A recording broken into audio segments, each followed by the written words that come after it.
starting to pick up again now, so which is good. Right. Well, it looks like we've got a fair chunk of participants in, so we might make a start just in the interest of time.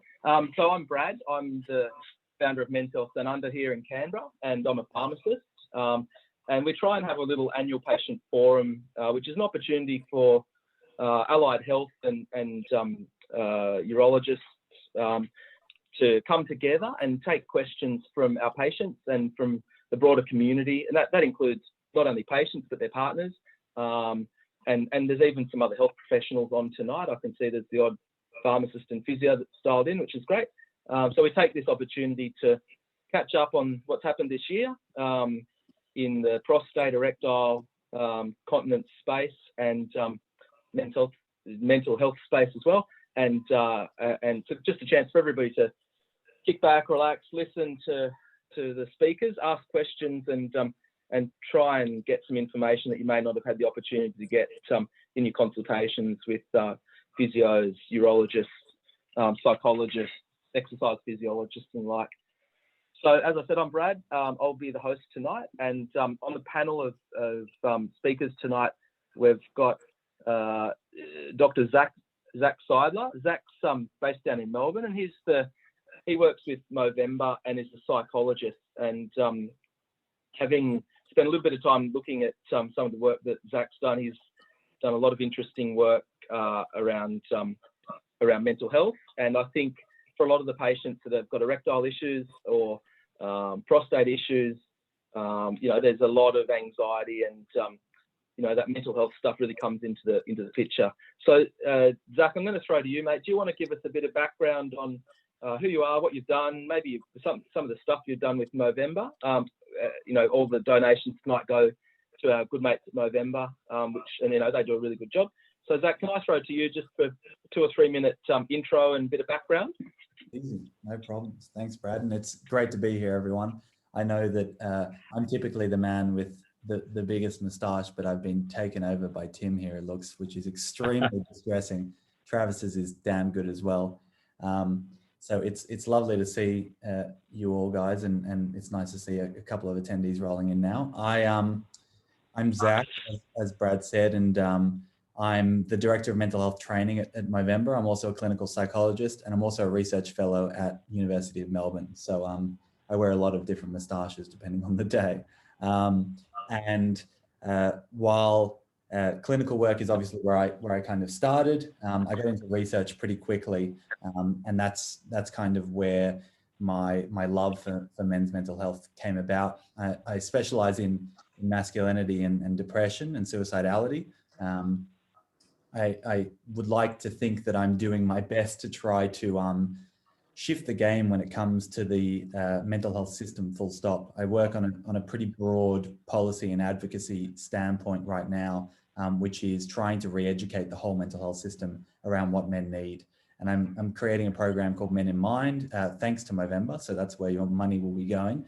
We fund thousands of research, and other on-the-ground community-based grassroots programs to really go to where men are. And so we've got lots of, sport programs and online programs to reach out to men, but mine specifically goes to the clinicians and is trying to teach them about what male distress looks like, what male suicidality looks like, how to pick up on the fact that the dude might seem like an angry asshole, but is actually really upset. And we need to not just cast him out as boys being boys type thing, but rather bring him into the loop and understand and respond to his distress accordingly. So I'm creating that program with Movember. I do a bit of clinical work on the side as well. And mainly my shtick is around focusing on the strengths that men have, the capacity that we have, moving from rupture that happens so often in the therapy space. Men drop out at increasing rates, despite the fact that more and more men are seeking help now. They're not getting what they need. And if we look at it, the most astounding statistic really for me is that, yes, we are losing 7 men a day to suicide in this country. It's the most it's been for a decade now. But along with that, everyone thinks that the men who die by suicide, it happens out of the blue. They've got no contact with the health system. It's completely strange in saying that 60% of guys at least who take their own lives have been in contact with health services, whether it be a urologist or a psychologist. They're in the fucking system and we're not catching them. And so we need to find better ways of picking up on their distress and offering something that they need when they need it. And that's really what I'm here to stress tonight, and really great to join forces with some other health practitioners as well. Thanks, Brad.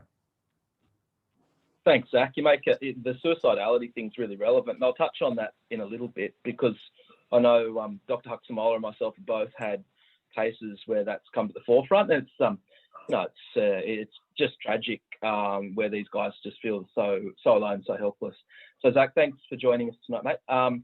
Dr. Haxhimolla, Dr. Hodo Haxhimolla, is one of the leading urologists, probably in the country, I would say. He's the associate professor here in town, and he's the master of the robotic prostatectomy. He does a lot of wonderful work beyond that, both in a charitable sense with the Prostate Foundation, the Prostate support group here in town, and he's been a force to be reckoned with in terms of helping Men's Health Downunder and the Pharmacist upskill so that we can help the men. And I think we owe Hodo a great deal of gratitude for that. So thanks, Hodo. Mate, can I just throw to you? Do you want to give us I know you've got a long resume, but do you want to give us a bit of an insight as to who you are, what you do, what you're passionate about, and go from there? Thank you very much, Brad. It's been a pleasure to join your group tonight as one of the panelists. And I've been in town now for the last 15 years in Canberra, and it's been a great joy to be involved in men's health and develop the programs that we have done so far. As you know, we started a robotic surgical program here in Canberra about 4 years ago. I trained initially in Melbourne at the Epworth Hospital about 16 years ago in robotic surgery. So it took us a while for the robotics to come in town, but it has been a very successful program, and I'm very proud of what we've achieved so far. I think my passion really has been in treating men in general in terms of men's health problems, but particularly with cancer of prostate, which we have developed a big program here. And I am running the National Capital Private Hospital, director of the robotic services. We've included a number of other specialties, including colorectal, gynecological specialty, and general surgery as part of our program of robotic services. So the program has been going well. Since 15 years ago, when I first started in town, we didn't really have a lot of services in terms of physiotherapy to start prior to any surgical intervention. And I started doing that. We initially started with Emina Nohan, who's a very prominent physiotherapist here in town, who's done a PhD on bladder training and physiotherapy at the University of Canberra. And it has been a very gratifying experience to go through all of establishing these programs for men here in Canberra. And it also has been a great pleasure working with you, which I think we've done probably one of the we were the first centre really where we involved pharmacists in helping with men's health. And I think you've got great accolades out there in the community. Everyone loves you for the service that you're providing. So it's been a pleasure. So I think the whole process in terms of diagnosis, we've started, I've been passionate in terms of diagnosing cancer of prostate. We started a program on MRIs. We were introducing MRIs probably about more than 10 years ago now in terms of diagnosing cancer of prostate prior to doing biopsies. So this is to try and minimize the risk of the biopsy, but also doing unnecessary biopsies, which I feel that, and this is really taken off now, and it's now the way that the diagnosis is being done primarily in terms of cancer of prostate without MRI. Very few centres now will go ahead and do a biopsy. So it has been greatly successful. Initially, we started doing in-gantry biopsies, which we're not doing now. What we're doing now, fusion biopsies. And fusion biopsies for the last 5 years have been very helpful because we are targeting the actual cancer that we see on the MRI. We are targeting the lesions. So that is a much more accurate diagnosis. And now in collaboration with the university here, we are looking at probably trying to introduce the artificial intelligence to try and possibly read some of the MRIs which are more doubtful prior to doing a biopsy. So, for example, lesions that have Peyronie's 5, we don't really need to necessarily get the artificial intelligence to pick up the disease. But for example, a Peyronie's 3 lesion or Peyronie's 4 lesion, it would be helpful if we can get more accurate diagnosis with artificial intelligence. And that's the program that we're trying to do at the moment in part of, as part of our research. So overall, we also try and do a comprehensive treatment of cancer of prostate, and I've also been involved with treatment of the erectile dysfunction, which you have been also grateful. I've been grateful to you for being involved with that all these years. But I think it's important that you know, when men come to that stage where the recovery is not there for them with using the conventional treatments, then penile prosthesis, for example, is still an option for them. So it means that there's still hope that we can try and restore the function with the penile prosthesis. Thanks, Brad. Yeah. I mean, you touched on some really interesting points there. I'd be interested to dig into them a bit more as we get on tonight, particularly around the early intervention and use of technology, but also about working as part of an allied healthcare team. I think that's something that probably pioneered, I reckon, and it's and I think that it works really well. So thanks, Hodo, for joining us. Thank you. Travis is Travis Monk's a physiotherapist. He's based down in Victoria and down at Torquay, in fact. And Travis is one of 2 physios that run an online physiotherapy business called Online Prostate Physios. We've done a little bit of work with, which has been great. Trav, equally, mate, do you want to tell the audience tonight a little bit about what it is that you and Eric do, and perhaps your background, because I know you haven't always been a urology physio, so I'd be interested to hear your thoughts on that. Yeah, thanks for the introduction, Brad, and it's honestly a privilege to be sitting here amongst yourself, Tim, and Zac and Hodo, so really appreciate that, and for everyone to tune in tonight. See our 30 mustaches growing, but this is more of a permanent fixture for me. So basically what I do, I'm a physiotherapist, one part of online prostate physiotherapy. So we're an online telehealth physiotherapy service dedicated to treating men affected by prostate cancer. Predominantly, we're treating men post-treatment. So most likely, we're seeing men post-radical prostatectomy, helping them overcome some of their urinary incontinence and erectile function issues that they're having that is expected most likely after their treatment, and help guide them along with whether that is with a general exercise program or some pelvic floor prescription from there. So Eric and myself, we got into this area a couple of years ago after going through our postgrad training in physiotherapy at the University of Melbourne. And we saw, through a fortunate sequence of events, we saw that there's a need for more men to be involved in physiotherapy and to treat men within physiotherapy. Quite often is the case that a lot of men will see women's health physios, and there's a plethora of women's health physios around the country, and that's a lot more identified stream within the physiotherapy industry, but there's not a great deal of men that are really focusing on some of these men's health issues that they might not want to pursue or have further interest in. So that sparked a lot of interest in sort of getting in that group, particularly after working within a men's health community in Melbourne, that we were doing some research within our program. And Eric and I just really fell in love with that, and sort of combined with a rural placement out in rural Vic, we also saw that there's just a need for healthcare in rural areas is sort of dwindling at best. So having an online platform that we've sort of been operating for the last 12 to 18 months with online prostate physiotherapy, we really want to connect with those men, particularly in rural areas, to help get good, solid information out there that a lot of other physiotherapists might not feel confident about speaking or treating some of these men. So that's how we got to online prostate physiotherapy and what we do. I think it's interesting that we're all sitting here on, in the comfort of our own homes or at the office, dialed in tonight to have a webinar about what we're doing. And I'll be interested to get your thoughts on the concept of it being online. I know there's a lot of guys dialed in tonight from out of town, and I think that having a service where you don't have to get into metropolitan areas is is something that could be of some real value to some of the participants tonight. Thanks, Trav. Sure.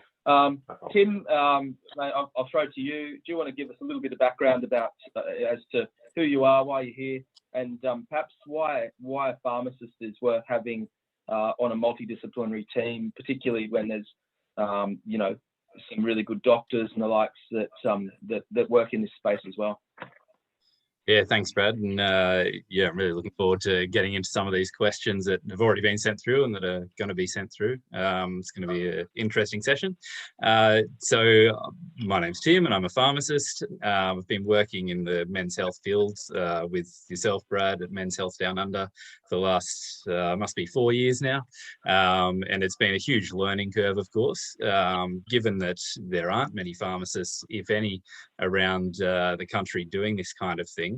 It's really been a matter of learning from people like Associate Professor Haxhimolla and yourself, and doing a whole lot of self-learning and learning from the patients. I mean, they teach you a lot. As a pharmacist, being part of the healthcare team, obviously we specialize in medication, right? And it might be pretty simple. There's not that many medications that men can use in these situations, but it turns out there's a lot more that maybe even your standard GP might know about. So we specialize in specialized compounded medications, but even your standard medications, they might have little intricacies that make them a bit more suited to you than something else that you might be prescribed, for example. There's also instances where you might need troubleshooting to get the most out of your medication. So that's an instance where we can help. We can certainly take items from all of these different specialists or other doctors that you've been seeing and put them all in one place and say, yep, they're all okay to take together, for example. The other place that we specialize in, I guess, is medical devices. So whether it be a penis pump, a traction device, incontinence clamp, there's a whole new world out there when it comes to medical grade devices, and we can help you to navigate that new world as it may be. So we can tell you the pros and cons of each one. We can help you to troubleshoot you, if you're having problems with anything in particular, and really, the idea of having us there as part of your healthcare team is we're very easily accessible. You can contact us quite easily. And we can bring everything together and help you get the best outcome for you. Spot on. Thanks, Tim. I think you make some fair points as well. So again, it'll be interesting to seek some of your feedback tonight. So those of you who've dialed in the last 15 minutes and missed the start, from here we've had intros from all the speakers and the panelists, and we've got a few questions coming through, which is great. I'd like to open the questions if I might, and it's a question probably. I know in previous years when we've done this, the conversation goes to erections really quickly. I'm cognizant of that. I just so I'm going to hold back. I'm going to start with one of the primary outcomes post-surgery for guys who've had prostate cancer. I am also cognizant of the fact that we've got a couple of guys who are here tonight, perhaps to talk about Peyronie's. So, anything that's related to Peyronie's treatment, guys, you'd be welcome to chime in with. But the first question tonight, which comes from Mark, is around continence. And I think for a lot of blokes after they've had surgery, continence is the thing that scares the life out of the most. But in reality, it's probably one of the things that improves the quickest. Not that it happens particularly quickly. So my question to the panel, and maybe Trav, to throw to you, mate. Mark's interested to know about continence, perhaps how long it might take to regain some continence. So what are you guys seeing, and particularly post-prostatectomy? Yeah, thanks for the question, Brad and Mark. It's very dependent individually how long a male guy will recover their continence after radical prostatectomy. for a lot of the men that we're seeing, it's very common to get that level of not being able to control their continence quite high rate early on, and then something can be recovered very quickly from there. So a lot of men that we're seeing can recover their continence within that first 3 months usually, but it's not to say that we haven't treated guys that are having ongoing trouble 12 months post radical prostatectomy with their continence. So there's a number of individual factors. There's also going to be the factor of the surgery, the outcome, the quality there. And I might be jumping forward a little bit here as well, but some of the work that you do pre-operative can definitely make a huge impact to the duration that you'll have incontinence after your surgery. So there's a lot of good research out there now that we can do upwards over a month, sometimes that we can get a reduction of about 30% from the duration of symptoms that we get after surgery. So it's very dependent on your own health as well and your own lifestyle factors, but generally, I'd say around that 3 months, but for some men, that can be blown right out. Hodo, you're a bit of an expert in this area, and I know that you do the sling as well, and you're one of the guys that pioneered that. Have you got anything you want to add to that, Hodo, just around surgical technique and why some people might have, slightly longer recoveries of continence than others, perhaps? Because some of the guys that we see, they're dry at 6 weeks, which is almost like a unicorn. You know that maybe they exist, but you don't see them very often. Hodo, what's your take on that? Look, I mean, there's multifactorial issues in terms of continence, and I think routinely what we try and do here in Canberra is to get for the patients to see the physiotherapist before they even have the surgery. I think that's very important for them to do that, because at least then they will start doing the pelvic floor exercises and with the anatomy intact, so they know exactly what they need to do. They've seen the physio. They'll be more comfortable. They started the process already. So that's one issue. The other issue is also to do with sometimes with the patient factors, which means that how big is the prostate. If they had a very large prostate and if they've had lots of symptoms before the surgery, it might take longer for the incontinence to settle down. So that's the other component. And the incontinence, I usually tell the patients, it can be sometimes a week or two, but it can take 6 months. So 80% of the patients will be dry by 2 to 3 months, and 95% of the patients will be dry by 6 months. So really, 5% of patients will have some degree of incontinence, but only 1 or 2% might require surgical intervention for the incontinence. What I try and do to specifically to address the issue of incontinence is that when we do the surgery, I try to preserve the bladder neck as much as I can. And if the cancer is not in the vicinity of the bladder neck, then we can try and achieve that better. So we can try and do a bladder neck sparing procedure. And then again, so that depends on how big the prostate is and how big their median lobe is. So if they have a very large median lobe, you can't do a very good bladder neck preservation. And of course, the other important thing is going to be to try and preserve the length of the urethra. So this is also a patient-specific thing, because the length of the urethra will depend on the size of the prostate. So the longer the urethral length, the more likely they're going to have earlier continence. So we try and preserve that as much as possible. We try and do a Rocco stitch repair, which means that we try and sort of get that urethra more intra-abdominally when we do the repair with the Rocco stitch. And more recently also try and do the space of Ritius sparing procedure, where we then also repair the anterior part of the bladder neck when we do the anastomosis, to attach that to the pure prostatic ligament. So these are some of the things that we can do to try and help. And of course, after the surgery, early physiotherapy. Once a catheter comes out, they need to see their physiotherapist locally, which most of the physiotherapists that are seeing the patients, they will do an ultrasound to make sure that the patient is contracting the right pelvic floor muscles. And Trevor, I'm sure, can elaborate on that too.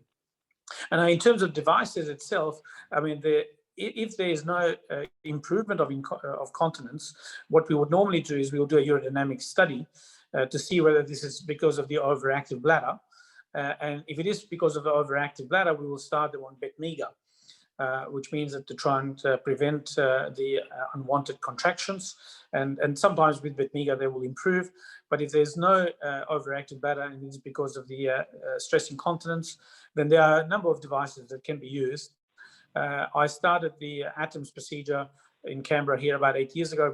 I was the first centre in Australia to introduce the ATOMS procedure, which is an adjustable device, which we can put as a sling, and then we can adjust the compression of the device depending on the patient circumstances. There are other slings, including the Advanced XP sling, which is not adjustable. And of course, for more severe cases, the AMS sphincter can be used for the incontinence. Thanks, Brett. I think I think there's some really interesting stuff there. We see patients that have had the ATOM device, and they generally seem pretty happy with it. But I think, to Trav's point, doing the and probably Hodo's to an extent as well, doing the exercise early if you've got the opportunity is really useful. And just having good general fitness. And interestingly, a lot of the blokes that we see post-op, they're trying to be pretty active, eat well, exercise, and I think that's a really smart move as well.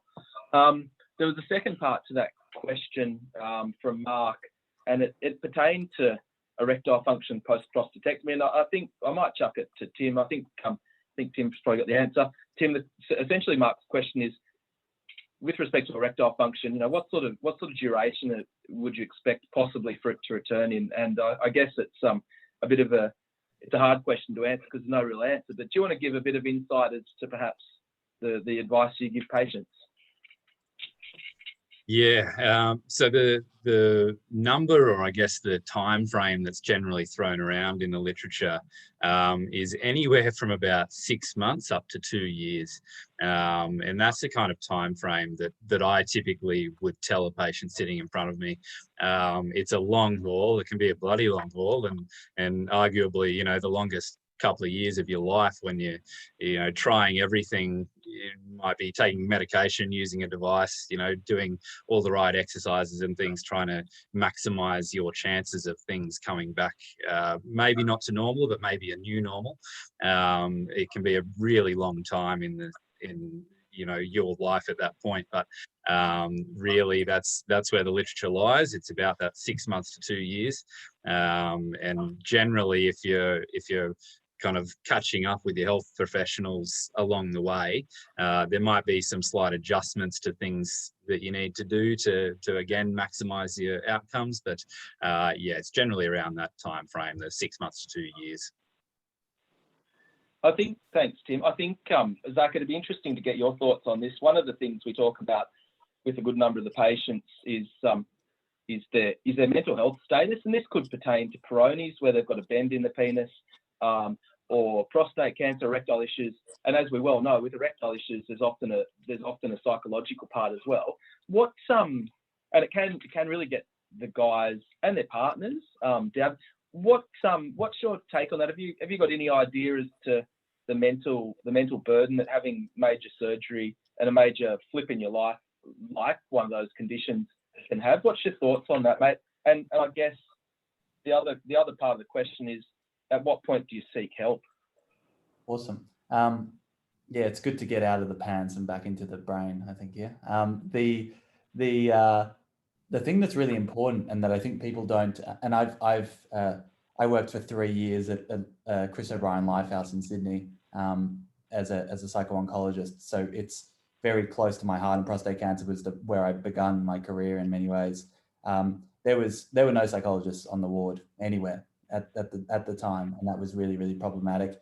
The men had no interest as well, which I think says a lot. And then I started doing qualitative interviews with guys around erectile dysfunction and incontinence, and it became pretty clear that shame was like the fundamental underlying issue here.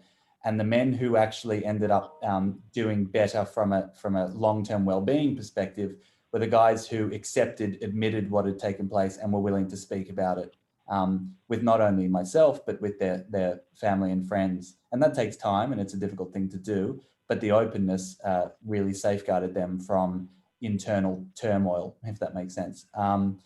something that's really important to consider, and for anyone on the line who has, been diagnosed with, is going through, whatever it may be, prostate cancer or another form of cancer, the rates of depression amongst men are severely heightened if you go through a cancer diagnosis and treatment.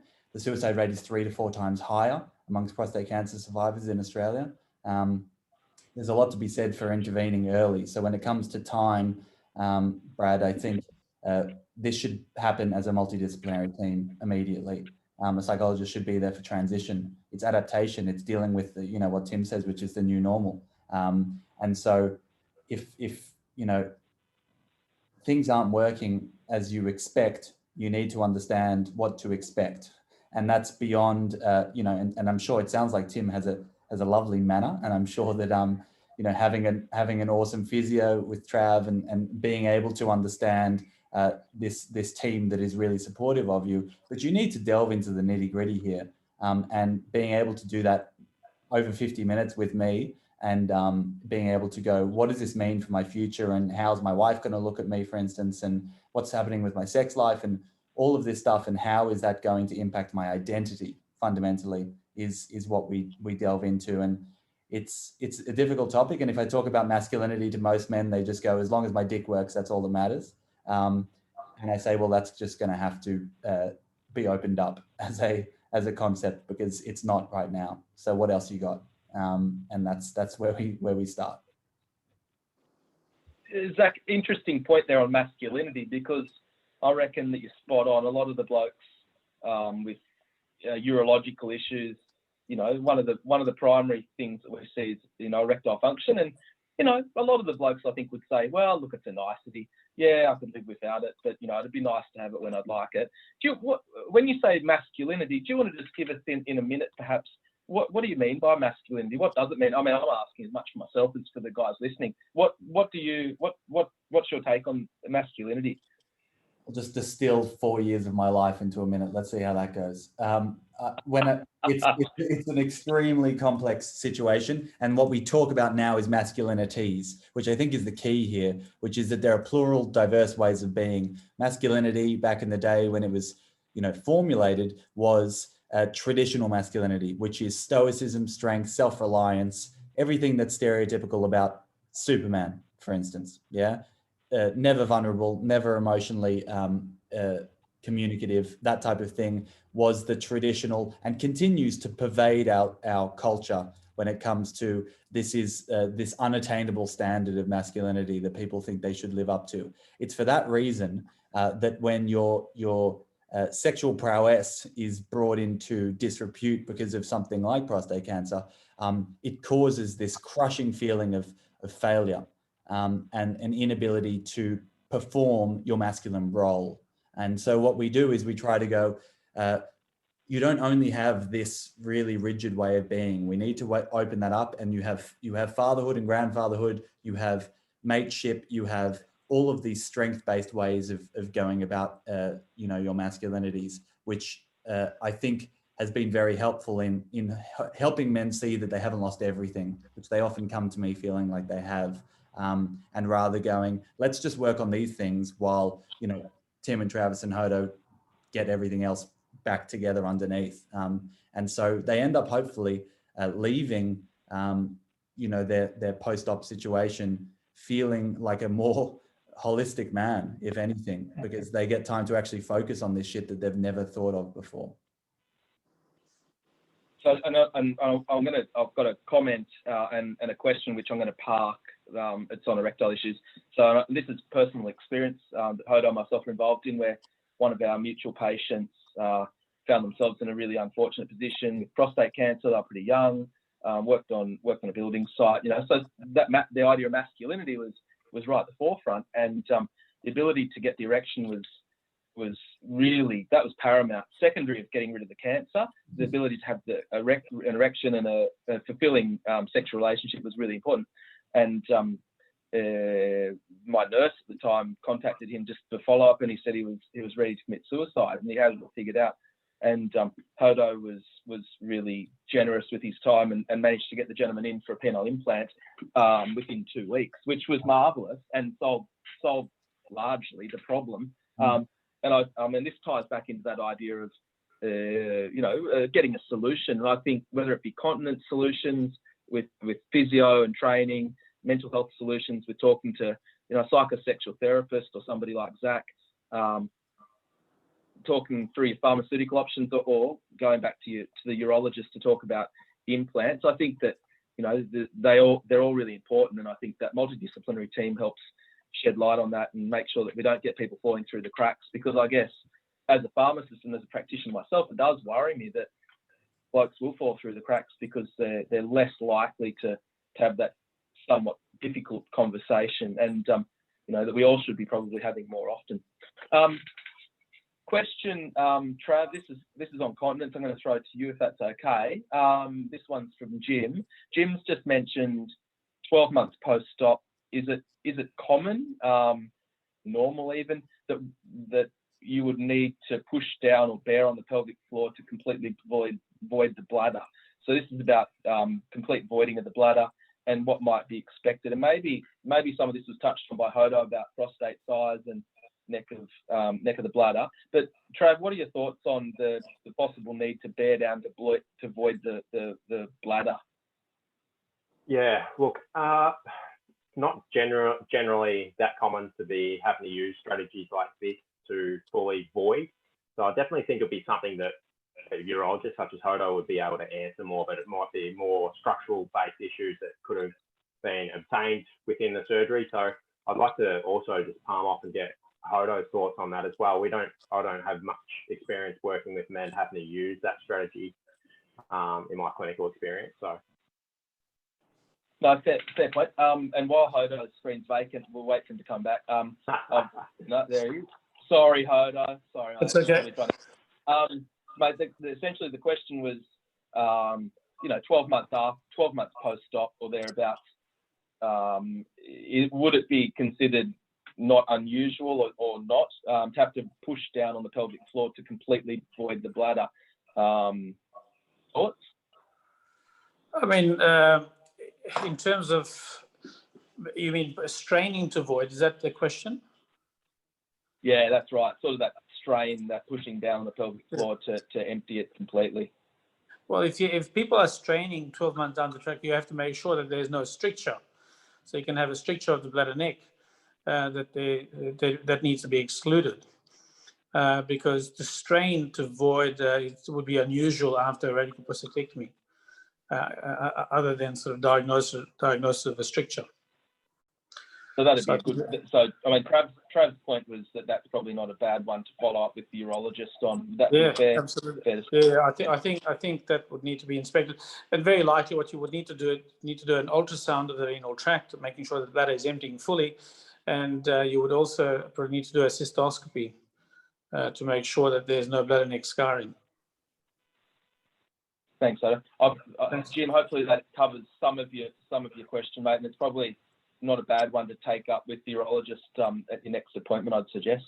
I do have a question. This was put to me by a patient today. I'm not sure if he's on, I haven't looked, but he was saying, and Trav, I might get your thoughts on this, or Hodo, he was doing his pelvic floor really, really religiously, but he was sort of in that plateau stage. I think most of the guys that are on tonight that have had incontinence would get it. You sort of gradual improvement, and then you plateau a bit, and then gradual improvement. And he was going through a plateau period, and he was saying he gave the pelvic floor more exercise, and he really tried to ramp it up. But as a result, he actually thought his continence might have gone backwards. And we hear that a bit from the patients. So I guess, Trevor, is there a reason for that? Is it just the wrong muscle group that's been exercised, or is there any logic to that? So I guess this patient's logic is more is better. And that's generally not always the case. It's one of the common problems, and it's not an uncommon problem to have, might I add. So what he's probably most likely doing is just doing that much activity and exercise in the pelvic floor that is just becoming so fatigued that it can't actually do its job throughout the entire day. And that, in that case, he's getting more leakages. So that's not unexpected, but maybe just doing too much. And that plateau, what we commonly find is that a lot of guys do reach that plateau and they will be doing their pelvic floor exercises, but usually they'll be just continuing on with a low level base that they've been probably given at the start. So one of the common issues that we try to address is making sure that we're doing the right amount for a start, but also just progressing their exercises, just like any sort of gym-based program, that you're going to start here, but you're going to make improvements. So we just want to keep making those stepwise improvements or progressions to your program, so that we can functionally get those pelvic floor muscles a lot stronger over the long run, instead of just saying, oh shit, there's a problem equals I need to do double the amount of what I'm doing. That's not always the best equation to tackle that problem. Dare I say it, Trav, that'd be one reason that keeping in touch with physio on a semi-regular basis to review those exercises is pretty critical, I guess. Absolutely, and starting to not just doing just your holds and trying to hold for as long as you can, but also start to introduce a bit of power as well into that muscle. So just doing some higher end contractions and starting to work out the muscle in different ways and different aspects. Hodo, you look like if I might add something there, is that very likely what they're getting is really muscle fatigue. Because they're overusing, obviously, the pelvic floor exercises. And I think you'll find that a lot of these patients also will have worse incontinence in the afternoon. So that's usually the case where the muscle tone is going to be also down. So I think instead of, I think what needs to happen there is just to be encouraged. Seeing Trav and having a look, looking at the muscle, doing an ultrasound just to reassure them they're doing the right thing. It's a bit of biofeedback, I think, which is very important for them, and reassurance, really, and to say that, look, it's going to get better, so don't get disappointed. It's really very important to coach this through, and that's where I think multidisciplinary approach does make a difference, where if they're not hearing it just from the urologist, but also from the physio. I think that's very important. Yeah, it's funny you talk about patients. Patients will not uncommonly say, oh, I heard that from my physio, or yeah, our doctor said that as well. I think as a multidisciplinary team, all being on the same page is really critical, because it does instill faith, in the advice the patient's being given, particularly at a fairly unstable time in their life with respect to their health. I know that's a really good point. And that actually, we have had a question come through beforehand, just about, and it's probably about muscle fatigue, where the gentleman says, some days are really good, and then others, not so good, where, you might need a couple of pads in the afternoon one day, but not the one prior. So would that be fair to say that might be a bit of muscle fatigue? Absolutely. I mean, sometimes patients can be sort of doing a lot of activity in one particular day. They might get tired.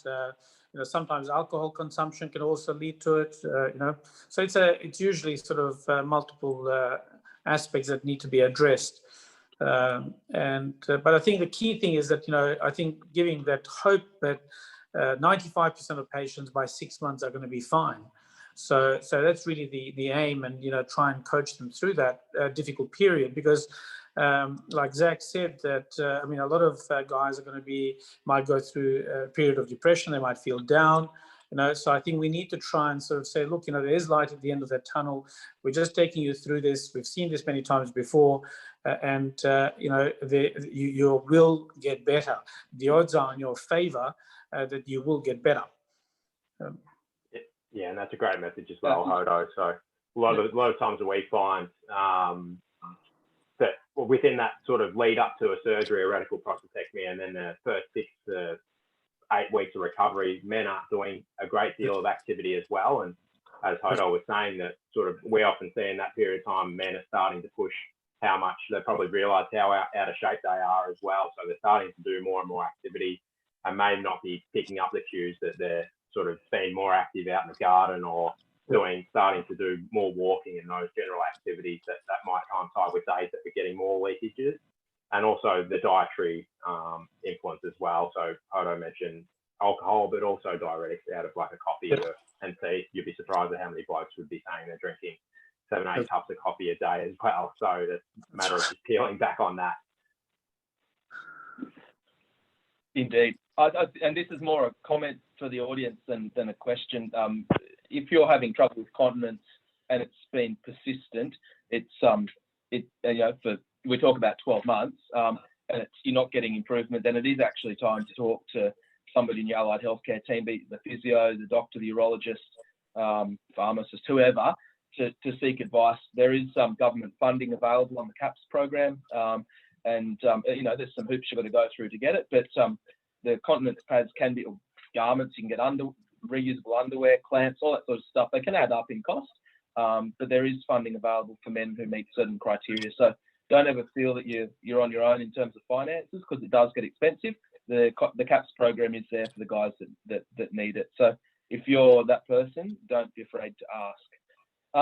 I've got a question here that's been sitting for a bit from Phil, and this is probably one that Hodo is going to have to field, and it's around post-prostatectomy when you've got a small PSA that's come back, and when it's sitting flat. What do we, if we do get a PSA post 8 weeks post-op, and then again at 3 months post-op, and it's sitting pretty flat, what's the take on that, Hodo? Are we happy? Like they talk about the rabbit and the tortoise effect. You know, you've got the quick-moving rabbit and slow-moving tortoise. Is that part the answer to Phil's question, in that if it's sitting pretty flat, you know? Well, I mean, there's a few issues there. I mean, what we need to look at the initial pathology, and that will, you know, answer the question about what you were saying about the rabbit and the tortoise. I mean, it's very important to know what the initial pathology is, if it's an aggressive cancer, or whether it is an intermediate risk cancer. So if it is an intermediate risk cancer, then obviously monitoring is appropriate. If the PSA is very low and it's stable, you can just monitor it. You don't need to do anything else. It's only when the PSA keeps on rising that we need to further investigate that. And there are some very helpful investigations that we can do now, including a PSMA PET scan. If the PSA reaches 0.25, then we normally would order a PSMA PET scan to try and make sure if there's any residual cancer. 50% of the time, we know that cancer is going to be local, and it will be amenable to treatment, but the other 50% of the time, it could be potentially metastatic. This might not be the case in this particular case, because if it's a very low and it's been steady, sometimes you can have also some periurethral glands, which can be benign periurethral glands, which can give a low level of PSA, which can be safely monitored, and nothing needs to be done for that. Agreed. Yeah, good answer. I think, and again, I wanted to get Zac's thoughts on this. I reckon of the blokes that we see come through and have a consultation with us in the pharmacy or at the clinic, I reckon 100% of them have got a touch of depression or anxiety about their condition. And certainly if the patient doesn't, their wife or partner does. And I think that it's really important that we don't manage the patient as a single unit. You know, there's a family, there's a partner, there's other people that often lose sleep over this stuff. Just a quick question on that, and this ties back to Phil's question. If you get the prostate out and your PSAs are coming back fair, you know, they're coming back good, they're coming back undetected or less than 0.01, maybe your mental health might just pick up a bit, I suppose. My question, I guess, Zac, is if it's not going well, or if mentally you're not holding up as well as you'd hoped, how do you know who to talk to in terms of choosing the right psychologist? And you know, psychologists aren't easy to see. They're often tied up, and there might be a wait. The government does help cover the costs, some of the out-of-pocket expense, but there's often a gap. Mate, for the gentlemen and their partners, how do you find the right psychologist? What's your thoughts? Welcome to the nightmare. I love the idea of a touch of depression or a touch of anxiety. I guess that's everyone's day to day, probably. But the important thing that I just want to focus on here, which I think is awesome, is that I've done 8 webinars today, and I haven't seen any. Yeah, it's fucking crazy, but I haven't seen any that address problems as swiftly and as practically as what's happening here. And I think that says a lot about the way that we approach things. And I think that's great. As a multidisciplinary team, when we're focusing with men, they just want to get shit done very often. It's also really important to figure out on the flip side that sometimes, especially in my profession, as much as I try to get shit done very quickly, I can't. It takes time. It takes unpicking and putting back together, which I think is very difficult for some guys to be able to fathom, and also to just continue to come back, which is a really hard thing, because we need engagement over an extended period of time. So 2 things. Firstly, the government has just put through, we get 20 sessions now of rebated therapy if you come and see a psychologist, which is great. So the out of pocket should be less than $50 pretty much for most people now, which is pretty great. In saying that, our wait lists are out of control. There's no doubt about that. There aren't enough of us, and there aren't enough who specialize in this type of stuff. We're working on that slowly but surely. But I think it also comes down to people like Hodo and Travis not necessarily trying to ameliorate and deal with the mental health stuff quickly, because we know that GPs, 75% of what GPs do is mental health related stuff. They shouldn't be dealing with that. They should be referring on. It's very difficult, and they want to try and give a quick fix because they see someone who's distressed. But finding a good psych that you trust and building up that network that you can have that referral pathway with is really, really useful. And I think that hopefully getting word of mouth, men are really good at talking about their physio, for instance. I go out with my mates and they're like, oh, I saw this guy, he was incredible. So I cannot remember the last time anyone said, my psychologist. I hope people are talking about me like this. But the idea that it's like we're at the pub and we talk about our psychologist, that is what I'm aiming for. So if we can, as allied health practitioners, bring this into our practice, full stop, you can talk about it, urologists can talk about it, surgeons can talk about it, then it's not something that's out of the blue. And it also means they'll feed back how good the therapist was, and then you can refer on again to that person because you trust them. And it's that loop that we really need to build up. I mean, and Zac, it's a really tough area, but are there online options for blokes? I know in Canberra there's some really good practitioners, but they're often overworked. And particularly for the guys in the bush, like I know there's some folk tonight that are joining us from central west New South Wales, where you're lucky to see a GP, let alone a psychologist, mate. Where can these guys go? Like, does Movember offer something beyond Blue? Like, what's the pathway? Yeah, it's very difficult. And the thing is that your GP, because you need a mental health care plan, your GP is the gatekeeper. And so trusting them to have someone that they know, especially when you're in regional or rural areas, and everyone's going to see the one psych down the road, it's pretty full on. So the good thing is that I've been seeing lots of regional and rural guys because of telehealth and the fact that it's a rebate system now. And I bulk bill for those guys because it's horrific and I can't handle the fact that, they all have to go and see old mate down the road. So I think that there is something to be said for telehealth has come in. The mental health system has adapted 10 years in 2 months this year. It's been the greatest thing for us.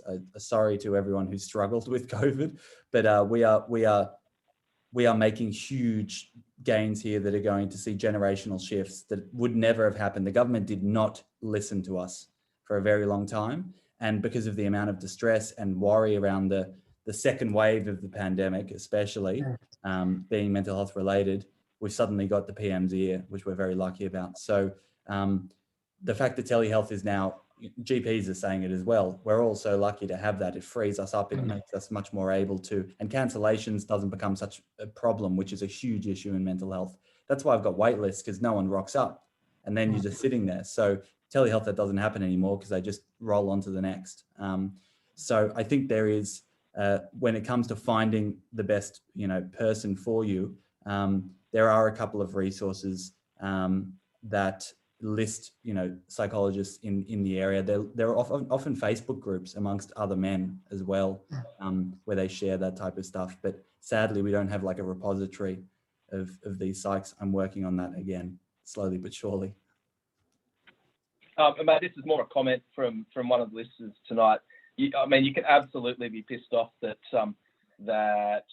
your life's been tipped upside down, and that the sexual compromise is part of a new norm, I suppose. And I think that it is important to distinguish that feeling of being pissed off to actually struggling with what it means for you. And you know, for some of the guys that go through the suicidal ideation, you know, I think that absolutely, Jim, you make a really fair point, and that is quite normal. And I would suggest that probably 99.9% of the boys on the conference tonight would share sentiments that being pissed off is actually pretty normal, I think. Tim, I've got a question for you. This is a different one together. It's a different.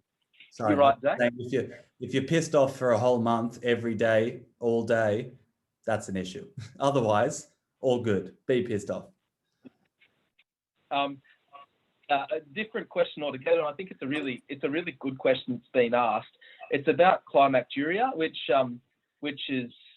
we see, and for the boys that are on that aren't quite sure what that means, it's when you climax, you can have a bit of urine. In fact, you can have quite a bit of urine discharged as part of your ejaculation. Tim, can I throw it to you, because I know you've been doing a lot of reading on this recently. So the question is, you know, sort of 6 or 7 months post-op, I'm getting climacturia. What do we do? Where are we at? What are the options? Yeah, so climacturia, urination upon climax. It certainly can be quite bothersome, or maybe perceived as bothersome to start with. Obviously, if you've gone through a prostatectomy, you're not going to have your regular ejaculate that you would expect, you know, prior to the surgery, and probably your whole life before that. So there's a few things to note here. I guess ways of managing it. Number one, so you could urinate prior to sexual activity. That'll minimize any kind of leakage that you might have. Obviously, you might still have some come out, but it's not going to be volumes and volumes. Number two is some couples wear a condom, and if it's only a small amount that's coming out, then it's not going to cause any problems. Obviously, if there's volumes of urine coming out, a condom's not going to do too much for you. It's not going to hold that much volume. There are couples and partners that will say, I actually prefer something to come out rather than nothing, because the sensation of, you know, a dry kind of climax is a bit odd, and it doesn't feel normal. So some couples and specifically the partners might say, look, I actually quite like it, and I know that, you know, if there's no infection present, it's not going to cause me any harm, and you know, there's no issue with that. There is also devices that you can use if it is bothersome to you. So as opposed to a regular penile clamp, you can get something. There's an example of one you can look it up. It's called the Urostop, which essentially you can tighten it around the penis, at the base of the penis, to block off the urethra. You can either just do it prior to climax, or you can have it on earlier than that if you'd like to, but that'll just block off any urine that's about to flow out, and then you can obviously head to the toilet afterwards. So there's a few ways of managing it. I mean, at the 7-month mark, I certainly wouldn't say that it's really uncommon for that to happen, but I also would say that you could expect some improvement in that area too. I know, you know, even physiotherapy can help with this. If you're strengthening the pelvic floor, that might help as well. Yeah, so I guess choose your way of managing it. It can actually be a good thing in some instances, but yeah, you're not alone in this. I think you make a fair point. It's horses for courses to an extent, isn't it, guys? In that sometimes the boys talk about a dry ejaculate or a dry ejaculation, and that can be a bit off-putting for them. So some of them, interestingly, you know, are quite happy with a bit of urine coming out because it gives them that sense of ejaculate. So a really good question, and I think pretty well answered, Tim. Hodo, can I throw to you? Have you got anything else to add about climacturia? Yeah, I probably would like to add something. I mean, I think in terms of the climacturia, I think Tim covered it very nicely. I think the issue there is really education. If you educate the patient that has got the climacturia, that first of all, this can be normal part after radical prostatectomy. Second is that the urine is clean. And Tim mentioned that, you know, there's no UTI, which is not very common. Then, you know, you're not going to pass. Most of the time, people are concerned: am I passing something on to my partner?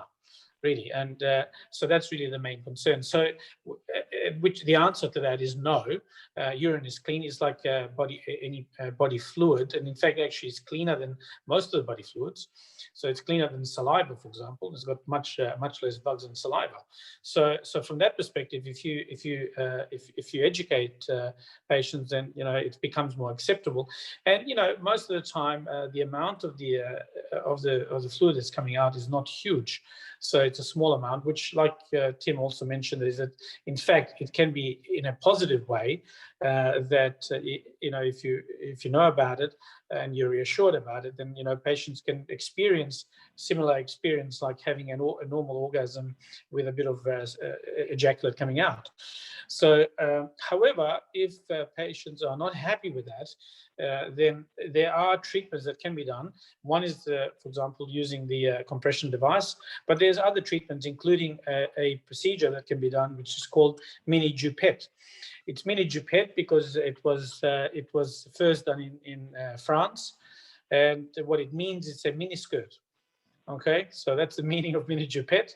And what you do is you put a small piece of mesh around the urethra and you compress the urethra, and that will stop the climacturia.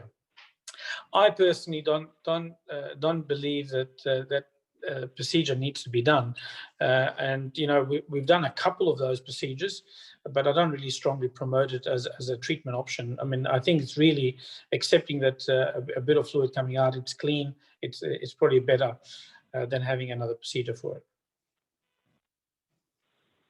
I think that's interesting insight as well, Hodo. So there is more that can be done. I think, as with most things, after you've had your prostate surgery, if you've got Peyronie's disease or erectile issues, there's often a solution. There's an end game that we can work towards with the help of people like our urologists and doctors.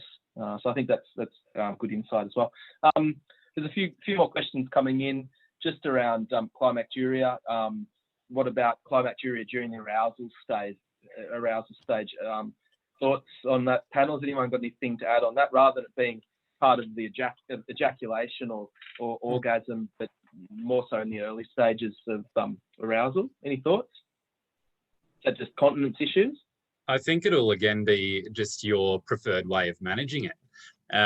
So, depending on the arousal stage itself and how you're preparing yourself for this sexual activity, are you looking to get that erection with a device or with an injection, for example? Is it going to be in the bedroom? Is it going to be elsewhere?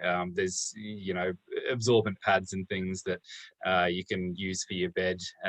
If you are using a vacuum pump, for example, if in the arousal stage, the constriction rings can even stop urination as well.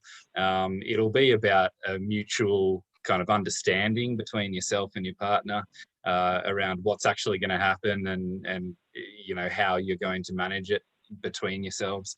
So I think, have that discussion, be planned. It's going to happen, so you're able to be planned about it. And if you urinate beforehand, that's certainly going to help as well. There's quite a few questions coming through, so I'm trying to keep on top of them, guys. So keep sending them through. If they've got, we've been going for an hour. I think probably if anybody's got erectile questions, particularly start firing them through, because I think it's a topic worth talking about. Question perhaps for you, Hodo, come through. Just in one's later years, as we age normally, do men perhaps lose the ability to ejaculate? Is that a normal occurrence to not ejaculate as we age, outside of prostatectomy? Well, in terms of the outside prostatectomy, some people will have reduction in the ejaculate volume, and then sometimes that can be related to medical therapies. For example, even treatment for BPH can lead to a problem with the reduced ejaculate. We know, for example, if patients are taking temsilosin or if they're taking Duodart for BPH, the volume of the ejaculate would be reduced. And other medical therapies, for example, for treatment for depression, it can cause inability to even have an orgasm. So these are some of the issues that even without surgical intervention, people can face.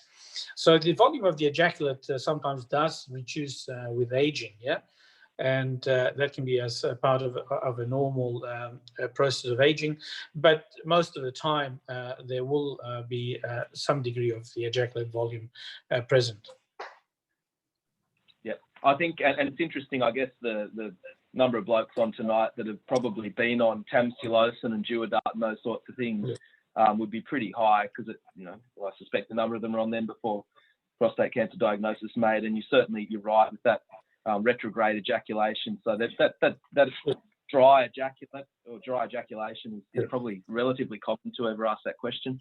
Too many questions. I've got one here about some credible evidence that diet can influence the recurrence of prostate cancer and maybe even have impact on PSA level.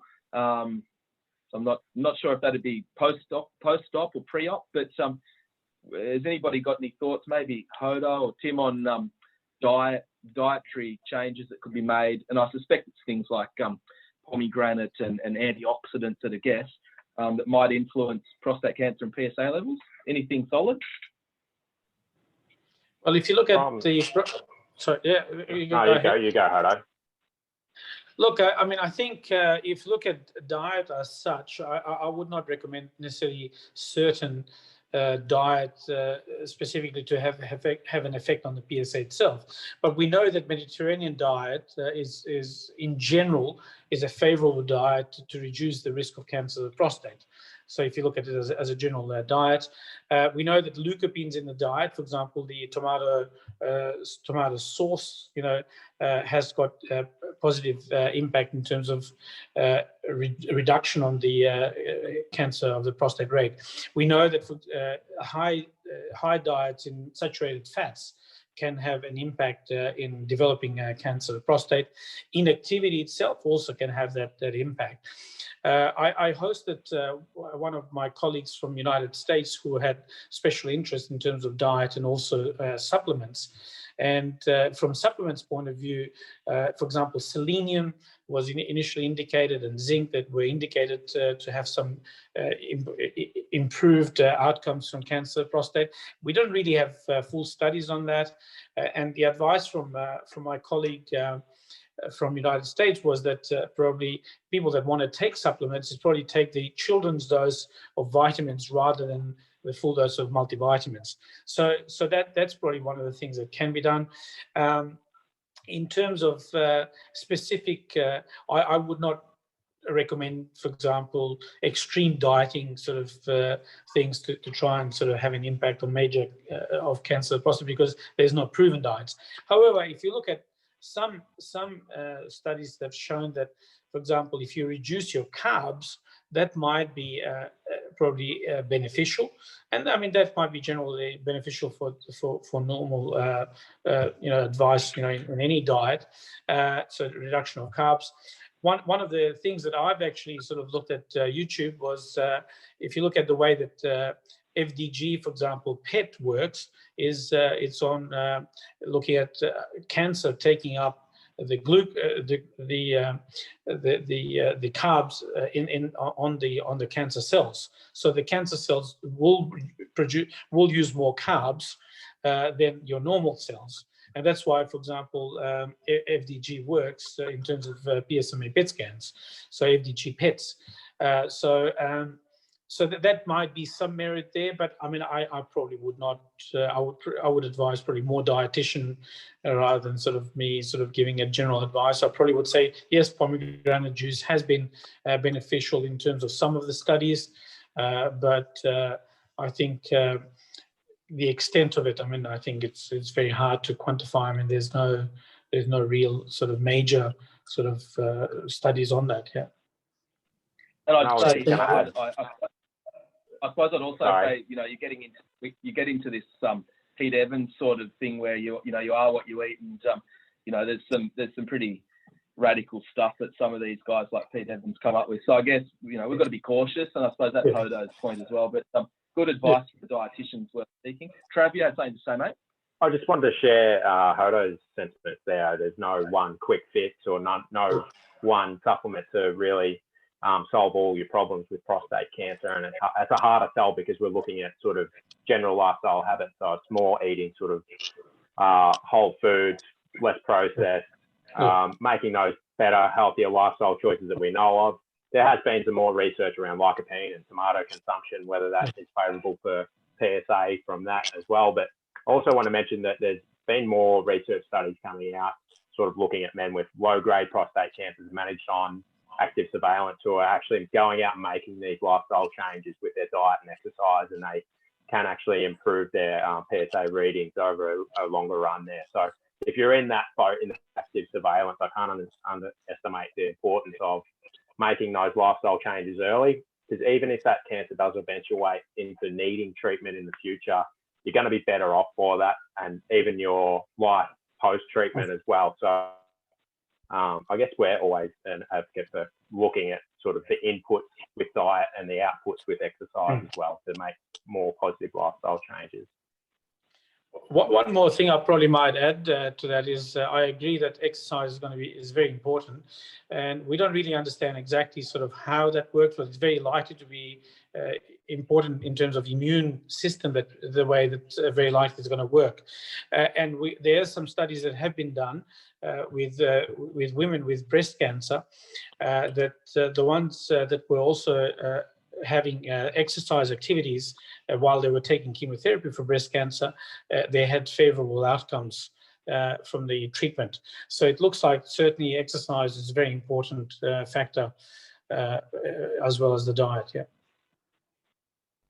This is, I'm going on a bit of a segue here, but I'm angling to move into the Peyronie's conversation a bit. One of the things that, and I don't know if it's topical or not at the moment, one of the things that we do see occasionally is that blokes who have had their prostates done can end up developing Peyronie's possibly, and abdominal hernias. I don't know if there's any evidence for that, Hodo, but certainly testimonially patients will say, oh, I had the prostate out and now I've got some Peyronie's, or now I've got an abdominal hernia fix. And the question, I suppose, is that the reason I've mentioned that is that one of the things that's come up is, what about Peyronie's disease? So, how do we manage Peyronie's? And I don't know, Hodo or Tim, if one of you want to talk, vaguely about some of the options that there are. Well, I think probably in terms of Peyronie's disease, I think it's very important to start rehabilitation of the penis from the beginning.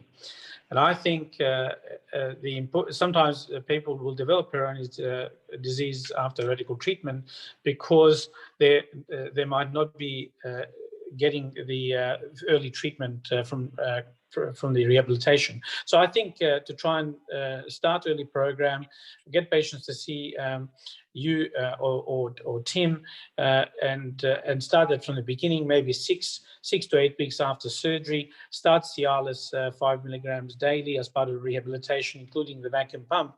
What you want to do is you want to try and get blood going into the penis. By getting blood going into the penis, you're less likely to develop venous leakage down the tract, and less likely also to get scarring and fibrosis of the penis.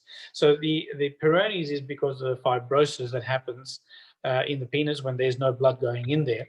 And arterial blood is very important. That's why it's important also to start on the injection program. Now, sometimes the injection can lead to Peyronie's, especially with if there's papavirin in the injection. So that and if that happens, then obviously you need to probably try and stop using the injections. But I think if you have arterial blood going in, it's actually going to be more protective for the penis. A vacuum pump is going to be protective.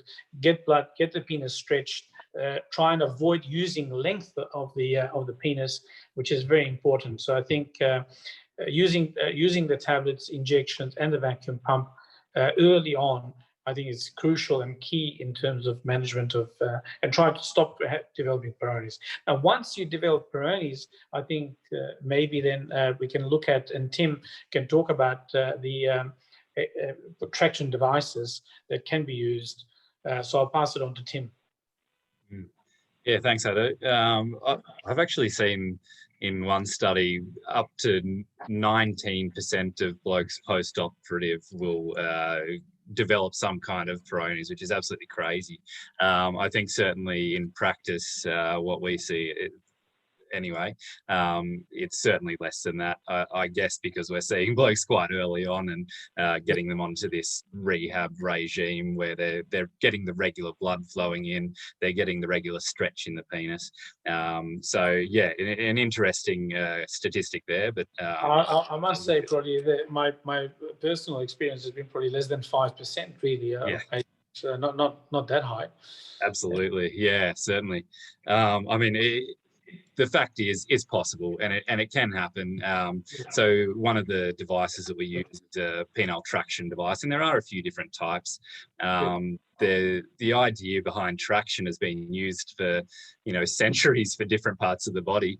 You put something under traction for a while, and it's going to stretch it out.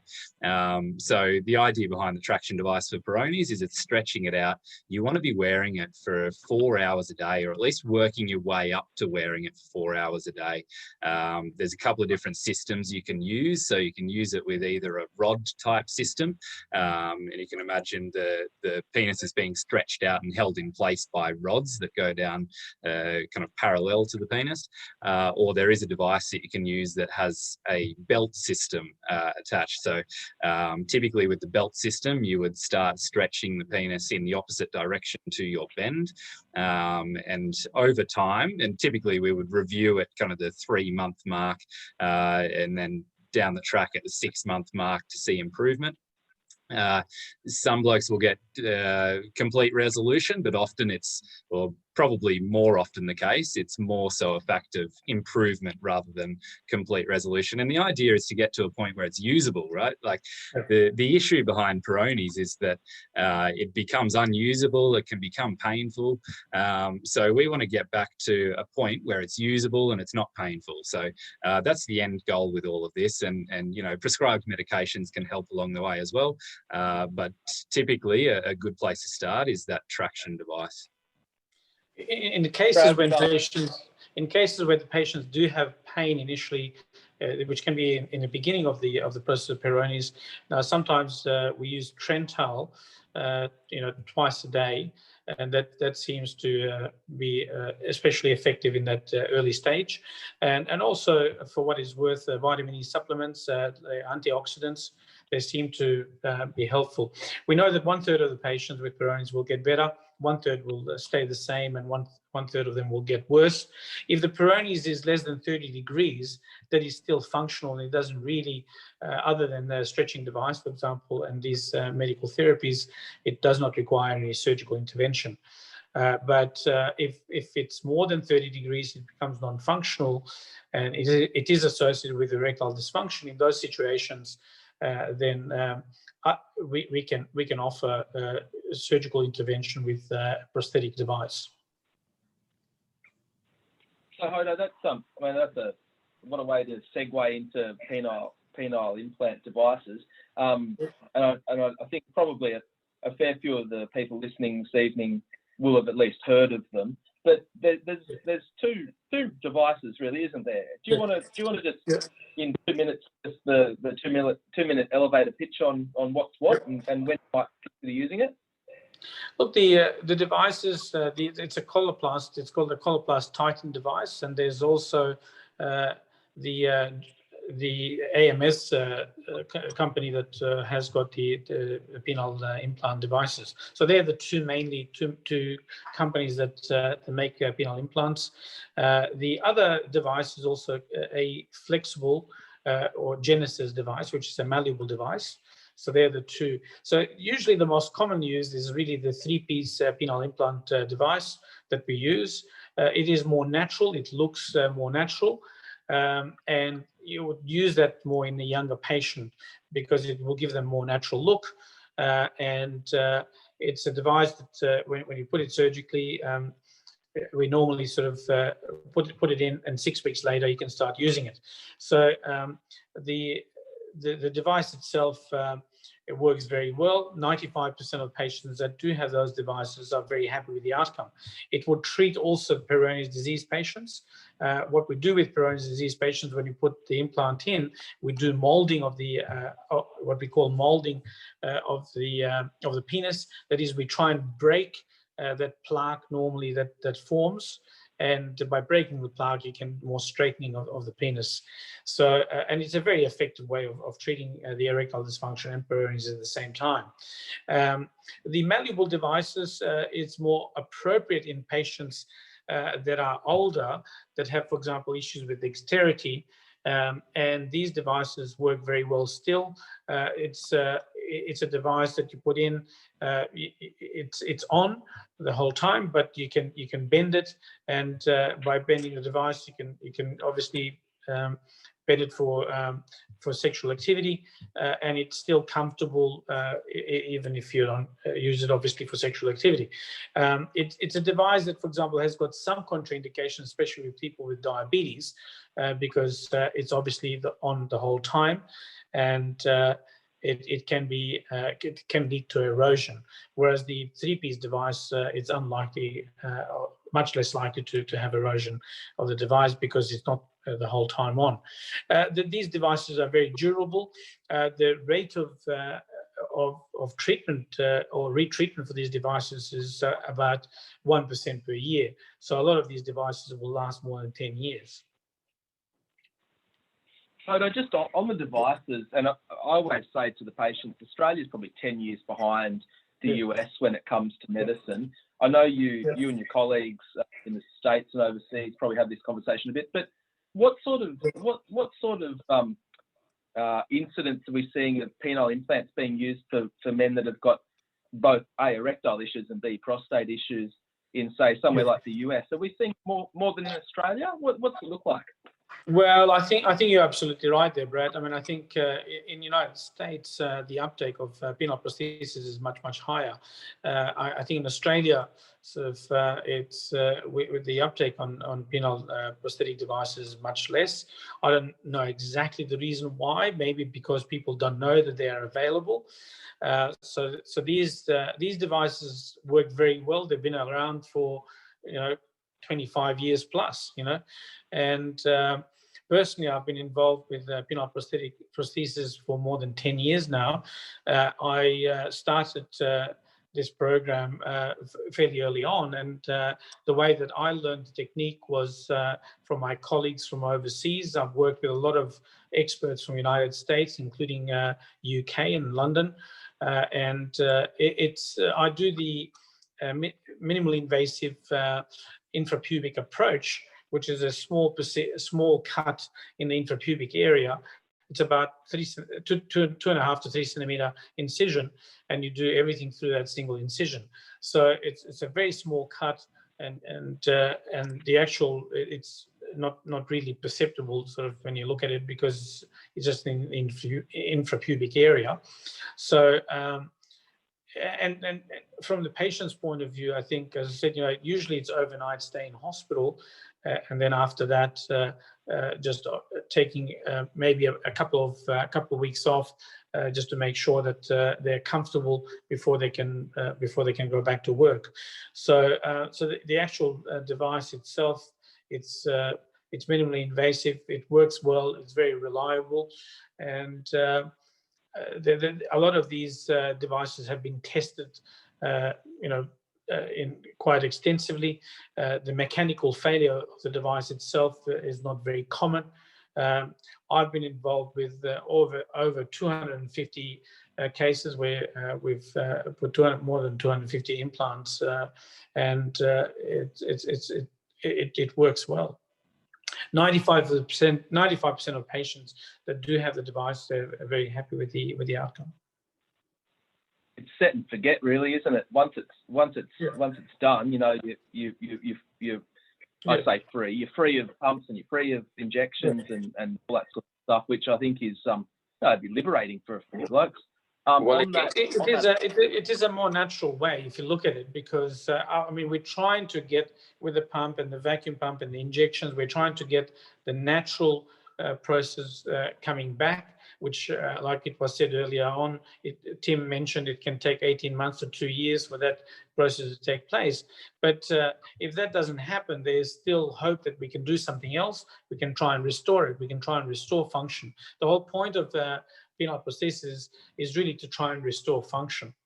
And if you look at it from the breast cancer point of view, we know that 80% of patients that have had a mastectomy will have breast reconstruction. And again, it's to try and restore the normal look, the normal function. So that's what we're trying to achieve. And I'm sure if we can include Zac in this, is because if you look at it, part of that manliness and part of that manhood issue is that, you want to try and have that ability to try and have those erections and try and restore that function. So what the aim really is to help men. Most of the men are not going to use the device every day. We know that. So the thing is that, but when they want to do it, they can do it, and they can do it 100% of the time reliably. Now, sometimes even with injections, we know that sometimes they don't work all the time. So, and this is where the actual penile prosthesis itself is. Every time you want to have an erection, it's there. It's more spontaneous. You don't have to use devices to achieve that. And I think Zac, probably from that, from the perspective of the psychologist, the ability to have something that just worked would perhaps take away some of that mental anguish. I reckon that the blokes might feel. Do you ever hear blokes talk about that sort of stuff, Zac, in your line of work, about penile implants? And what are your thoughts? I've had a few talk about it. It's really interesting. I think, Hodo, this speaks to the fact that lots of them don't know about it, which I think is a problem. But I get probably a mix. I did back in the day where quite a few would just say, no, it happened, it's done, I'm over it, goodbye. And it's like, I was that guy and now I'm not. And that's mostly in the older men. That's what I find.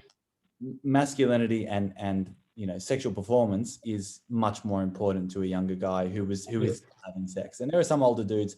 I remember speaking to a 79-year-old who was having sex, once a day with his wife, and I was like, holy shit, that's a target. But that was very important to him. So it's very man specific, and I think that's really important. But the key is that sex is reliant upon spontaneity to an extent, and the communication that is required is not men's strong point when it comes to using devices.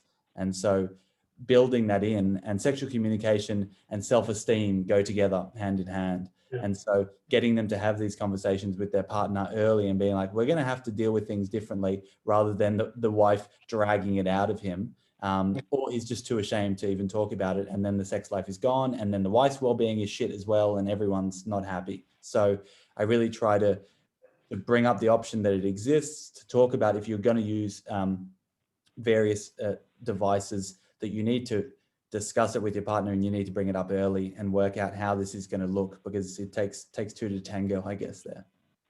I think that's a very good point, Zac, because I think in terms of the treatment for the erectile dysfunction, what we're trying to do with Brad and Tim is to try and get men to come and see them early, but not just the men to come along to that appointment, but the wife also, the partner, to come to that appointment, which is very important.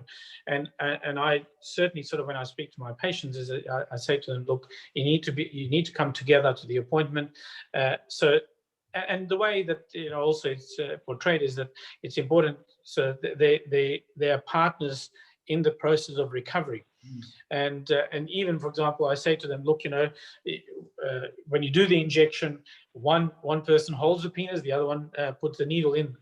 So again, bringing that together, so they actually sort of are part of that process and part of that healing process. I think that was a very good point. I think it's important that they talk about it. They talk about it early, and that's why we're trying to get the process of rehabilitation of penis fairly early in the game. Not to discuss that 18 months down the track or 2 years down the track. I think it's important that it's done from the beginning, and they know what's important. They know that there is help out there, and like you said, I mean, it depends. If somebody is older and they say, look, I'd rather read a book, well, that's fine. Nothing wrong with that. But I think it's important that they hear it from different sources, so that they understand that something can be done. I think it's interesting, and this is a hypothesis that I've got, that, you know, having seen in the number of men from out in regional Australia, I think a lot of them fall through the cracks, to be honest. And sometimes the urologist might have follow-up, and the primary conversation is around their PSA or about their Peyronie's or whatever it might be. And nobody really gets down to the nitty-gritty question of asking about, you know, erectile function and how they're feeling. And I reckon I had a bloke in only today who was first time using injections in 7 years, and he was happy as a rat with the gold tooth that it had just worked, and he could not believe it. And I think, to Hodo's point, it's all about education. So for those listening tonight, it's not that it's prescriptive that is the solution, but I think it could certainly form part of the solution if we're not getting the results we're after. And I've got a couple of questions here that have piled up around erectile response post-prostatectomy. Both of them are a similar sort of a question, and it's essentially, how long do I inject for? Is it 6 months and let nature do the rest? How long do we want these gentlemen, you know, injecting as part of a rehab program? Tim or Hodo? I know there's a decent study out there that looked at blokes that were using injections regularly post-operative and looked at them down the track. The study went to 18 months, and those that were doing the regular injections post-op for that amount of time were far more likely to become a responder to a tablet, a PDE5 inhibitor, than those that didn't. So even if that's the end point, I think that's pretty good. Maybe a new normal, as it were. But yeah, we typically do continue until, you know, you might even be able to get 75% of the way, and then we might be able to challenge with a tablet. Hodo might have an opinion there about what kind of percentage you'd be able to get on your own before you try that. Well, I agree with you, Tim, and I think up to about 18 months you want to try and get recovery, use the injections, and certainly there's data out there to suggest that if you do have also the injections, it will improve the recovery of the erectile function in conjunction with the vacuum pump to maintain the length, and also it will reduce the risk of any venous leakage down the track. That's the reason why a lot of the men that will become then sort of better responders to PDE5 inhibitors, because they would have had less likely incidence of the venous leakage happening because they've been using the injection. They're having arterial blood going to the penis rather than just venous blood that you get with the vacuum pump. I think the response with PDE5 inhibitors, if they're getting 75% response, it means that, or even 50% response, it means that the nerves have recovered, the nerves have been preserved. And what sometimes you can do is you can use the PDE5 inhibitors like Viagra or Cialis, and on top of that, you can also use the vacuum pump with the ring, because what's happening there is that they're getting venous leakage, the blood is going in, but they can't maintain the erection. And by using the vacuum pump and stopping the venous leakage happening with the ring, they can use that as for sexual activity. So that certainly can be an option. Thanks, Hodo. Yeah, that's exactly right. Tim, Hodo's talked about venous leakage. Do you want to just shed a little bit of light on venous leakage, mate? I think it's important, and a few of the boys and their partners who are on tonight may not quite understand what that actually means. Can you fill in 20 seconds for me while I reply to a couple of questions? All right. A really, really basic kind of physiology of the erection, I guess, is you get your stimulus. This is a natural erection, I should say, without the aid of an injection, for example. You get the stimulus from your brain. It obviously sends a signal down the spinal cord through to the nerves, which tell the penis, fill with blood. It's actually telling the arteries to fill with blood, which flow through the middle of the penis, and the spongy tissue expands to the point where it builds up pressure, and it's actually blocking off the outflow of blood, which is those veins that you can see kind of when you look down at the penis. And as Hodo mentioned earlier, you can do that externally with the vacuum device and the constriction ring. So in a natural type of erection, when you don't have venous leakage, the blockage is coming from the inside.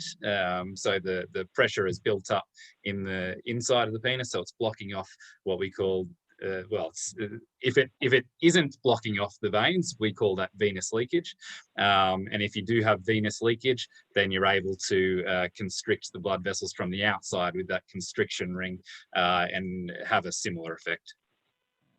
I mean, if you look at most of the erectile dysfunction, even without treatment for surgical intervention, patients, just normal part of aging, most of the erectile dysfunction happens from venous leakage.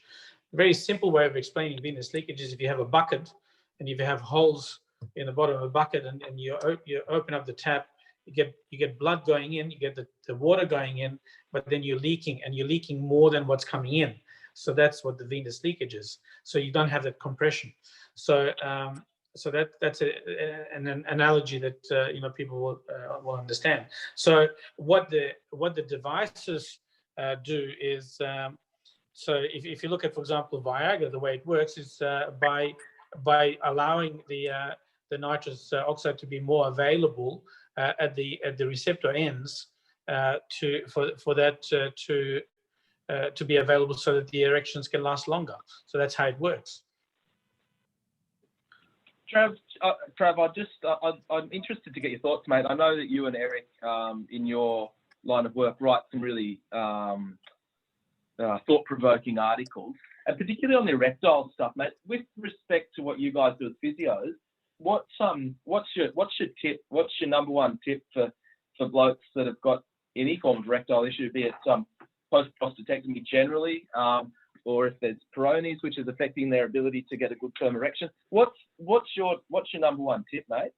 Absolutely. So a lot of what we've discussed here is the use of like therapies, whether it's an oral therapy with your Cialis or Viagra, or injection therapies to help push things along. But as a physio, we're really keen on sort of using some of the things that should be coming at hand, and the things that we should be looking at as cardiovascular exercise, most particularly. So a lot of research out there, particularly men that just have erectile dysfunction, not in the case of prostate cancer or prostate cancer treatment. So that can actually be a really effective strategy to be cardiovascularly fit. So if we're talking about nerve function and the function of blood getting to the penis, cardiovascular exercise will help promote those natural mechanisms that allow greater blood flow to the penis during an erection. So although there hasn't been any large-scale studies for men that have prostate cancer and had a radical prostatectomy, the mechanisms of erection are no different. So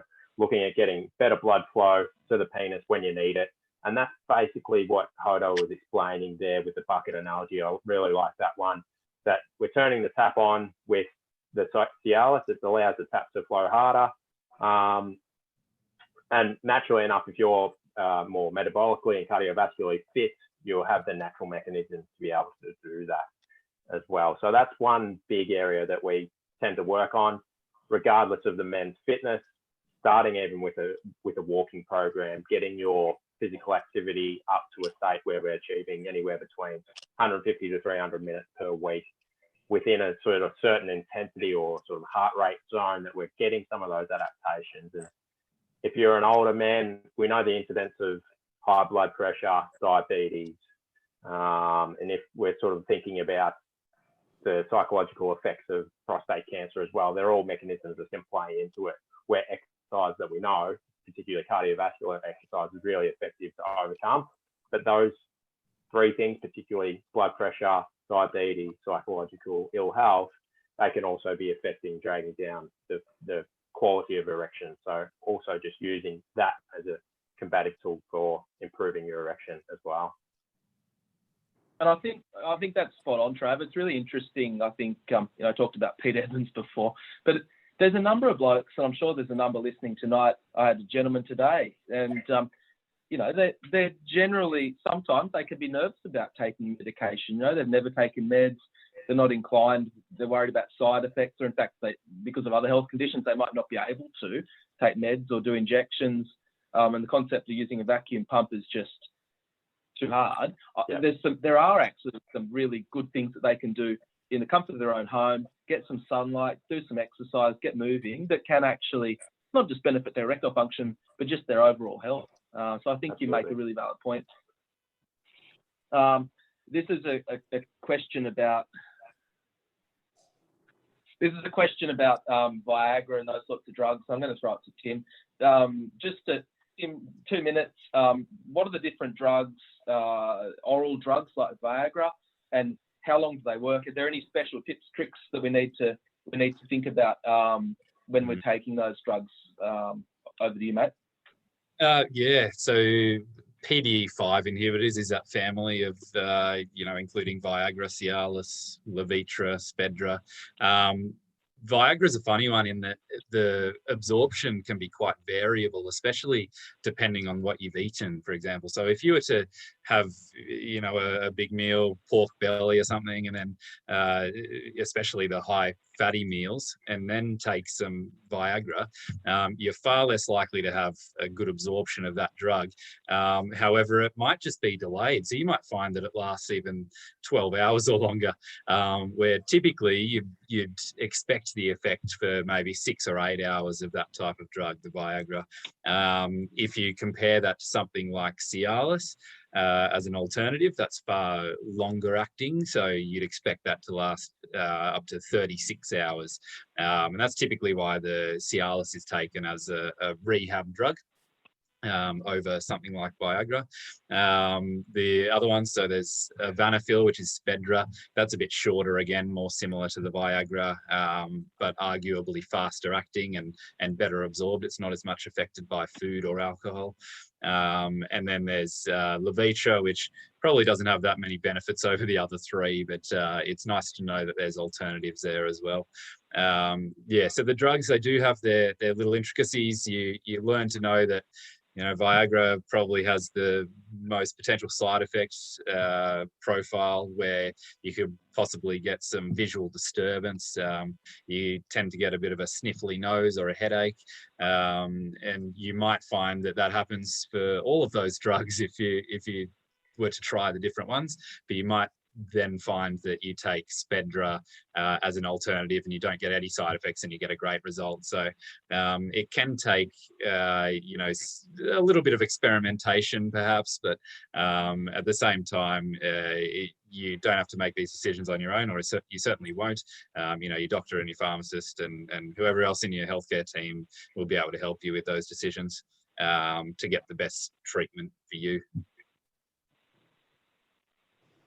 This is a question that I'm asking because we're seeing it more and more, and it's and I'll throw it to any of the panelists. And it's about L-arginine or arginine, which has been used for a long time. It's a supplement. It's a diet. It's a protein, and it's been used for a long time to help with wound healing. And certainly in the pharmacy setting, we find that it does help with oxygenation of the tissue, and wound healing is improved as a result. And I know we're running. I'm going to cut it tonight at about 5 tonight. So I've only got about 12 minutes left. Just any thoughts from the panelists on arginine? What are you guys seeing if you're using arginine, both with respect to erectile response in the late stages of rehab, and even in the early stages after prostatectomy, or after initial trauma if it's Peyronie's? What any thoughts, gentlemen? I guess the idea behind arginine is the way that it works, or the idea behind it is that it's a precursor to nitric oxide, which is crucial in erections and how we get erections and dilating those blood vessels. And obviously with wound healing, you need there to be good blood flow to get the right cells to the area to heal that wound. With respect to penile rehab or just erectile dysfunction in general, there's a pretty good meta-analysis that was published last year that found that it was effective for mild to moderate erectile dysfunction.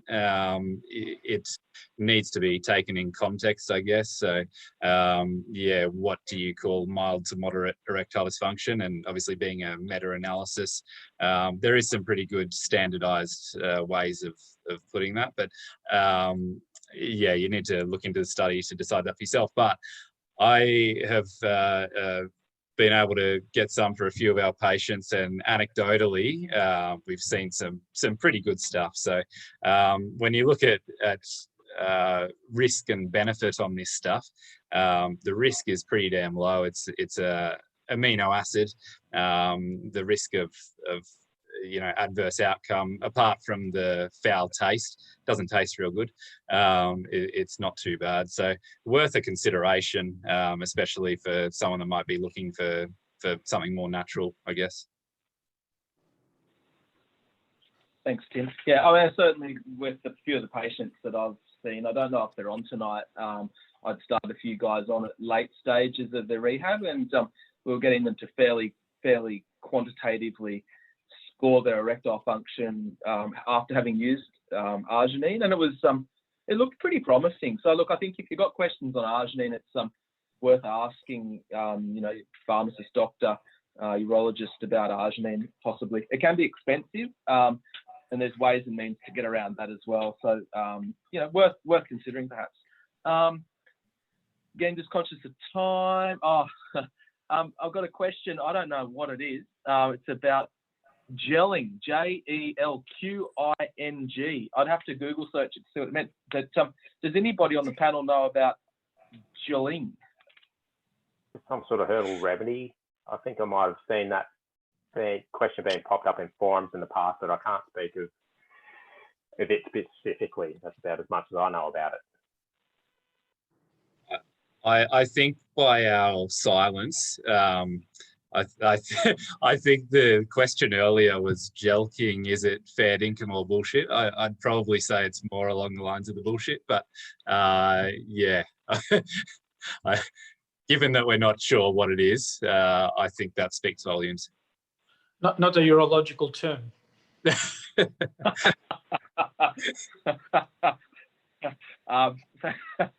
Thanks for the question. We'll look into it for you. There's one other thing I know we're cutting close to time. There's one other thing I think is worth mentioning, and it's about phimosis, and for those who are listening that aren't quite sure about phimosis, it's a tightening of the foreskin, and you do see it every now and again. And I just think it's particularly for the guys who've got Peyronie, erectile issues, post-prostatectomy, it's worth just talking about for a couple of minutes so that you've got a better understanding about it. Hodo, as the urologist, what do you see? What's your thoughts on phimosis? How common, and how do you manage it, mate? With the phimosis, I think my experience has been that it's not increased incidence in patients that have had cancer of the prostate compared to a natural and normal natural history with phimosis that's in the general population.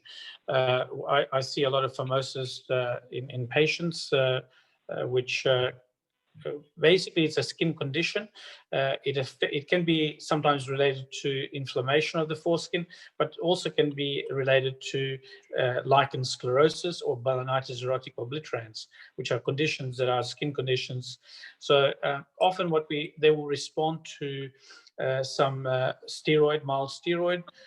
Normally we would treat it with medical therapy with mild steroids, and that usually can take 2 or 3 months. If, however, there's no improvement, then in that group of patients, they might need to have a circumcision done. Often what I'll do is if the patient has not started steroids, I will start that. But most of the time, the GPs might have already treated them with steroid treatment. Sometimes if the patient is not keen to have circumcision, I would send them to a dermatologist, and the dermatologist can give some advice from their point of view, but most of the time, invariably, they'll end up with a circumcision. The phimosis can turn into a paraphimosis, which is when during the erection, patients cannot reduce the foreskin. Now that can be serious and sometimes might need urgent medical advice and urgent medical treatment in emergency department, where you have to release it because it can cause damage to the glans penis. The circumcision is very effective, and it will settle down the disease process. And even after circumcision, I will still send the patient to a dermatologist for further review. VXO has got a very low risk of of possibility of developing cancer of the penis, of the glans penis or the foreskin, but it's not it's a very low risk. It's less than or equal to 1%. Thanks, Hodo. Yeah, it is interesting. We do see it occasionally. I think some of the blokes aren't quite sure about it, and others are very, very familiar with it. So just worth airing that one, I think. Unless there's any more questions coming through, I'm happy to do a wrap up. I know it's getting late now, so the panelists have all had long days. Hodo's still in his scrubs, so he probably hasn't had dinner. So I just want to finish up by thanking the panelists tonight. I see Zac looks like he might have dropped out, which is okay. So to Tim, Trav, Hodo, and Zac, we appreciate your input tonight. It's not without your generous donation of your time, really, that we can have these nights. And I think it's been insightful for everybody that's dialed in. Trav, if I can give you guys a bit of a plug, there's been a few questions that have come through from the audience tonight around Kegels and the regime that people should be doing. For the folks that might not have access to a physiotherapist in their local community, or they're not sure if they're getting a mental physio particularly. Trav and Eric work at online prostate physios. I'm going to share their website. And Trav, correct me if I'm wrong, but I think you guys do an initial assessment chat gratis, and I think that for those listening that aren't quite sure about what they're doing and where to seek help, get in touch with the guys. I've put their website address in the chat bar, so you can certainly get in touch with those boys, and they'll be happy to put you on the straight and narrow and answer some of those questions. Certainly the patient-specific questions that really aren't probably appropriate for the forum tonight, they'll sort that out for you pretty easily. Is that fair enough, Trav? Yeah, absolutely. So, as you mentioned, we do offer a free initial consult because telehealth is not for everyone and everyone's circumstance. There might be circumstances where it's best to go see someone in person for where you're at individually. So, follow us up on the website, have a good look through, and don't be afraid to start with a free initial consult, and we can sort of determine your own needs from there. Yeah, no, that's great, mate. We appreciate the work that you guys do. I've just got one last question to follow. We're getting a few thanks through. Thanks, guys. The last question that we'll finish with, it's not a particularly exciting one, but it's if you are put on anticoagulants, so that being blood thinners, is there any considerations we need to have with respect to? I assume what you're talking about, Jim, is with your penile rehab injections, oral options for erection. Tim, I'll throw it to you, mate, and then we'll do our wrap up. Yeah, I guess from a pharmacist perspective, we always look at, interactions. Is there a particular interaction with your medication with your anticoagulant? Not necessarily, and often no is the answer, but it would be more around the condition that you've just been diagnosed with or just being treated for. So the PDE5 inhibitors, for example, not recommended if you've had a heart attack or a stroke within the last 6 months. That's the general rule. With injections, it could be different, depending on what you're taking as well. Obviously, being that you're piercing the skin, you're more likely to bleed. Considerations have to be made, I think, and it should be taken on a case-by-case basis.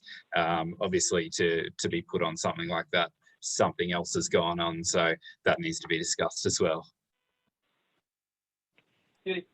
Well, I think for now we say farewell and thanks to everybody for their time tonight. If you've dialed in, we appreciate you coming. If you've had any questions that have come up off the back of what we've discussed, don't get in touch. Tim and myself are here in Canberra, and you can get us on the email. You can head to the website and get those details. Hodo's obviously here in Canberra as well. He's can be hard to get in touch with, but if you need any help, we can certainly facilitate getting into to talk to Hodo, whether it be about erections or continence, whatever. And equally for Trav, based online, track him down on the website and put your questions to him.